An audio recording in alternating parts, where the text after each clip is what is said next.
ఈ రోజు వీడియోలో మనం నిద్రపోతున్నప్పుడు మన బ్రెయిన్ ఏం చేస్తుందో తెలుసుకోబోతున్నాం. అలాగే కొన్ని సిచ్యువేషన్స్‌లో చల్లని నీళ్లు కంటే వేడి నీళ్లు త్వరగా ఫ్రీజ్ అయిపోతుంటాయి. ఇలా ఎందుకు జరుగుతుందో కూడా తెలుసుకోబోతున్నాం. అండ్ అలాగే సీతాకోక చిలుకలు తమ కాళ్ళను ఉపయోగించి టేస్ట్ ఎలా చూస్తాయో కూడా తెలుసుకోబోతున్నాం. ఇలాంటి ఎన్నో ఇంట్రెస్టింగ్ ఫ్యాక్ట్స్ చెప్పబోతున్నాను. సో వీడియోని స్కిప్ చేయకుండా కంప్లీట్‌గా చూడండి. ఫ్యాక్ట్ నెంబర్ 1, మనం నిద్రపోతున్నప్పుడు బ్రెయిన్ ఏం చేస్తుందో తెలుసా? మనలో చాలా మంది నిద్రపోతే మన బ్రెయిన్ కూడా రెస్ట్ తీసుకుంటుంది అనుకుంటారు. కానీ నిజానికి మనం నిద్రపోతున్నప్పుడు కూడా బ్రెయిన్ చాలా పనులు చేస్తూనే ఉంటుంది. ముఖ్యంగా మనం రోజంతా నేర్చుకునే విషయాలను ప్రాసెస్ చేసి అవసరమైన మెమరీస్ని గుర్తించుకోవడానికి స్లీప్ చాలా ఇంపార్టెంట్. అంతేకాదు నిద్రలో బ్రెయిన్ కొన్ని వేస్ట్ మెటీరియల్స్ని కూడా క్లీన్ చేసుకునే ప్రాసెస్ జరుగుతుంది. అందుకే మనకి ప్రాపర్ స్లీప్ లేకపోతే నెక్స్ట్ డే ఏ పని మీద కాన్సన్ట్రేషన్ పెట్టలేదు. చిన్న చిన్న విషయాలు కూడా మర్చిపోతుంటాం. అంటే మనం నిద్రపోతున్నాం అని అనుకుంటాం, కానీ మన బ్రెయిన్ మాత్రం నైట్ షిఫ్ట్ చేస్తూనే ఉంటుంది అన్నమాట. ఫ్యాక్ట్ నెంబర్ 2, వేడి నీళ్లు కొన్ని సిచ్యువేషన్లో త్వరగా ఫ్రీజ్ అవుతాయంట. ఇది వినడానికి కొంచెం స్ట్రేంజ్గా అనిపిస్తుంది. సాధారణంగా చల్లని నీళ్ళే ముందుగా ఐస్ అవుతాయని మనం అనుకుంటాం కదా. కానీ కొన్ని ప్రత్యేకమైన కండిషన్స్లో వేడి నీళ్లు చల్లని నీళ్ళ కంటే త్వరగా ఫ్రీజ్ అయ్యే అవకాశం ఉంది. దీన్నే పెంబా ఎఫెక్ట్ అంటారు. అయితే ఇది ప్రతిసారి జరుగుతుందని కాదు. నీటి క్వాంటిటీ, టెంపరేచర్, కంటైనర్, ఎవోపరేషన్ ఇలా చాలా విషయాలపై డిపెండ్ అవుతుంది. అందుకే సైంటిస్ట్ కూడా దీనిపై ఇంకా రీసెర్చ్ చేస్తున్నారు. అంటే సైన్స్ లో మనం అనుకున్న దానికి ఆపోజిట్ గా జరిగే విషయాలు కూడా ఉంటాయన్నమాట. ఇదే ఈ ఫ్యాక్ట్ కి ఇంట్రెస్టింగ్ గా మార్చింది. ఫ్యాక్ట్ నెంబర్ 3, సీతాకోక చిలుకలు తమ కాళ్ళతో టేస్ట్ చేస్తారు. సీతాకోక చిలుకలకు పూల మీద వాలినప్పుడు అవి కేవలం అక్కడ కూర్చోవడం కాదు, వాటి కాళ్ళతో ఆ మొక్కను టేస్ట్ కూడా చేస్తాయి. వాటి కాళ్ళ మీద స్పెషల్ రిసెప్టర్స్ ఉంటాయి. వాటి సహాయంతో ఆ మొక్కల్లో తినడానికి సరైన న్యూట్రియంట్స్ ఉన్నాయా లేదా అని గుర్తిస్తాయి. ముఖ్యంగా ఫీమేల్ బటర్ఫ్లైస్ గుడ్లు పెట్టడానికి సరైన ప్లాంట్ ని చూస్ చేసుకోవడానికి ఈ ఎబిలిటీ చాలా యూస్ఫుల్ అవుతుంది.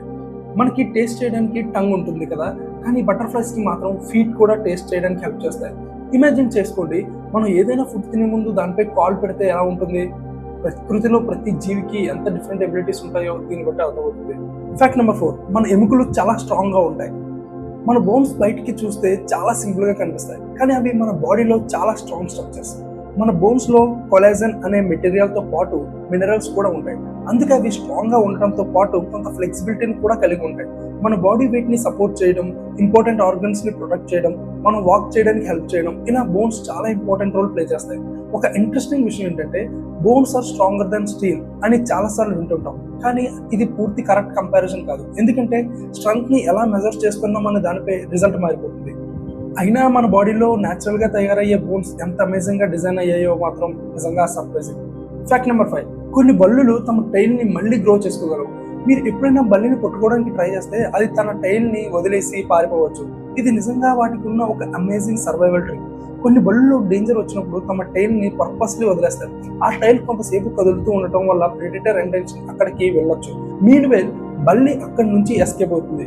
తర్వాత కొంతకాలానికి ఆ బల్లి కొత్త టైల్ ని గ్రో చేసుకుంటుంది. అయితే కొత్తగా వచ్చే టైల్ పాత టైల్ లాగా ఎగ్జాక్ట్లీ ఉండదు. షేప్, స్ట్రక్చర్ కొంచెం డిఫరెంట్ గా ఉండొచ్చు. అంటే డేంజర్ వచ్చినప్పుడు నా టైల్ పోయినా పర్లేదు, ముందు నేను సేవ్ అవ్వాలి అన్నట్టుగా వాటి బాడీ పనిచేస్తుంది అన్నమాట.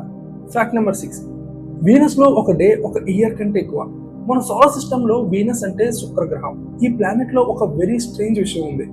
వీనస్ తన యాక్సిస్ చుట్టూ ఒకసారి రొటేట్ అవ్వడానికి దాదాపు 243 ఎర్త్ డేస్ పడుతుంది. కానీ సన్ చుట్టూ ఒక కంప్లీట్ రౌండ్ రావడానికి కేవలం 225 ఎర్త్ డేస్ పడుతుంది. అంటే సింపుల్ గా చెప్పాలంటే వీనస్ లో ఒక డే అక్కడి ఒక ఇయర్ కంటే ఎక్కువ. ఇంకో ఇంట్రెస్టింగ్ విషయం ఏంటంటే వీనస్ చాలా స్లోలీ రొటేట్ అవుతుంది. అంతేకాదు మన ఎర్త్ తో కంపేర్ చేస్తే ఆపోజిట్ డైరెక్షన్ లో రొటేట్ అవుతుంది. అక్కడ టెంపరేచర్స్ కూడా చాలా ఎక్కువగా ఉంటుంది. అందుకే వీనస్ ని ఎర్త్ కి దగ్గరగా ఉన్న ప్లానెట్ అయినప్పటికీ మనుషులు జీవించడానికి చాలా డేంజరస్ ప్లేస్ గా సైంటిస్టులు భావిస్తారు. ఫ్యాక్ట్ నెంబర్ 7, బ్లూ వేల్ హార్ట్ ఎంత పెద్దదో తెలుసా?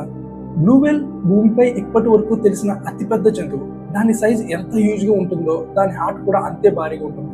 ఒక పెద్ద బ్లూ వేల్ హార్ట్ బరువు 100 కిలోల వరకు ఉండొచ్చు. Think about that. మనిషి కంటే ఎన్నో రేట్ల పెద్ద జంతువు కాబట్టి దాని బాడీ మొత్తం బ్లడ్ ని పంప్ చేయడానికి కూడా చాలా పెద్ద హార్ట్ అవసరం. ఇంకో ఇంట్రెస్టింగ్ విషయం ఏంటంటే బ్లూ వేల్ డీప్ ఓషన్ లోకి డైవ్ చేసినప్పుడు దాని హార్ట్ బీట్ చాలా స్లో అవుతుంది. ఇలా చేయడం వల్ల ఆక్సిజన్ ని ఎక్కువసేపు సేవ్ చేసుకోగలుగుతుంది. ఒక చిన్న యానిమల్ నుంచి ఇంత పెద్ద బ్లూ వేల్ వరకు నేచర్ ప్రతి జీవి బాడీని దానికి అవసరమైన విధంగా డిజైన్ చేస్తుంది. ఇదే నిజంగా అమేజింగ్. ఫ్యాక్ట్ నెంబర్ 8, కాకులు మన ముఖాలను గుర్తుపెట్టుకోగలవట. మనలో చాలా మంది కాకులను సాధారణంగా పక్షుల్లానే చూస్తాం, కానీ కాకులు చాలా ఇంటెలిజెంట్ బర్డ్స్. రీసెర్చ్ ప్రకారం కాకులు కొన్ని మనుషుల ఫేసెస్ ని గుర్తుపెట్టుకోగలవు. ముఖ్యంగా తమకు ఎవరైనా డేంజర్ కలిగించినట్టు గుర్తుంటే ఆ పర్సన్ ని తర్వాత కూడా గుర్తించే అవకాశం ఉంటుంది. అంతేకాదు కాకులు ప్రాబ్లమ్ సాల్వ్ చేయగలవు. కొన్ని సందర్భాల్లో ఆబ్జెక్ట్స్ ని టూల్స్ లాగా యూజ్ చేసి ఫుడ్ ని బయటకు తీసుకొస్తాయి. ఇంకో ఇంట్రెస్టింగ్ విషయం ఏంటంటే ఒక కాకి నేర్చుకున్న విషయం ఇంకో కాకి కూడా తెలియచేయగలుగుతుంది రీసెర్చ్ సజెస్ట్ చేస్తుంది. అంటే మనం కాకంటే కాకే అని లైట్ తీసుకోకండి. వాటికి మనం అనుకున్న దానికంటే చాలా ఎక్కువ ఇంటెలిజెన్స్ ఉంది. Fact number 9.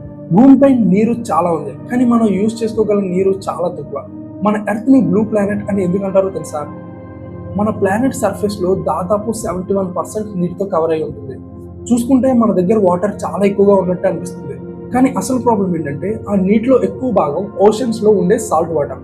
మనం డ్రింకింగ్, ఫార్మింగ్, డైలీ యూస్ కోసం డైరెక్ట్ గా ఉపయోగించగల ఫ్రెష్ వాటర్ చాలా తక్కువ.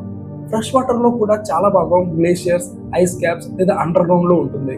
అందుకే నీరు చాలా ఉంది కదా అని వేస్ట్ చేయడం కరెక్ట్ కాదు. మనం డైరెక్ట్ గా ఉపయోగించగల క్లీన్ వాటర్ నిజానికి చాలా వాల్యుబుల్ రిసోర్స్. కాబట్టి నీటిని సేవ్ చేయడం ప్రతి ఒక్కరి రెస్పాన్సిబిలిటీ. Fact number 10. మనం సూర్యుని చూస్తున్నప్పుడు పాస్ట్ ని చూస్తున్నాం. ఇది చాలా ఇంట్రెస్టింగ్ ఫ్యాక్ట్. మన ఎర్త్ కి సన్ చాలా దూరంలో ఉంది. సూర్యుడి నుంచి లైట్ మన దగ్గరకు రావడానికి దాదాపు 8 నిమిషాల 20 సెకండ్లు పడుతుంది. అంటే మీరు ఇప్పుడు సన్ చూస్తున్నప్పుడు మీరు సన్ ని ఎగ్జాక్ట్లీ ఈ మూమెంట్ లో ఎలా ఉందో చూడటం లేదు. దాదాపు 8 నిమిషాల క్రితం సన్ నుంచి బయలుదేరిన లైట్ ని చూస్తున్నారు. ఒక ఎగ్జాంపుల్ చెప్పాలంటే సపోజ్ సన్ లో ఏదైనా చేంజ్ జరిగింది అనుకోండి, ఆ చేంజ్ మనకి వెంటనే కనిపించదు. లైట్ మన దగ్గర రావడానికి కొన్ని నిమిషాలు పడుతుంది. ఇదే రీజన్ వల్ల సైంటిస్టులు చాలా దూరంలో ఉన్న స్టార్స్, గ్యాలక్సీస్ ని అబ్జర్వ్ చేసినప్పుడు కూడా వాటి పాస్ట్ ని చూస్తుంటారు. అంటే సింపుల్ గా చెప్పాలంటే మనం ఆకాశం వైపు చూసిన ప్రతిసారి మనం కొంచెం పాస్ట్ ని చూస్తున్నాం అన్నమాట. ఈ వీడియో మీకు ఇన్ఫర్మేటివ్ గా అనిపిస్తే ఖచ్చితంగా ఈ వీడియో కూడా మీకు నచ్చుతుంది. ఒకసారి చూడండి. అండ్ మీకు ఏ ఫ్యాక్ట్ బాగా నచ్చిందో కామెంట్ చేయండి, నాకు కూడా తెలుస్తుంది. ఇలాంటి మంచి ఇన్ఫర్మేటివ్ వీడియోస్ కోసం వెంటనే మన ఛానల్ ని సబ్స్క్రైబ్ చేసుకోండి. మళ్ళీ నెక్స్ట్ వీడియోలో కలుద్దాం. అంతవరకు బాయ్ బాయ్.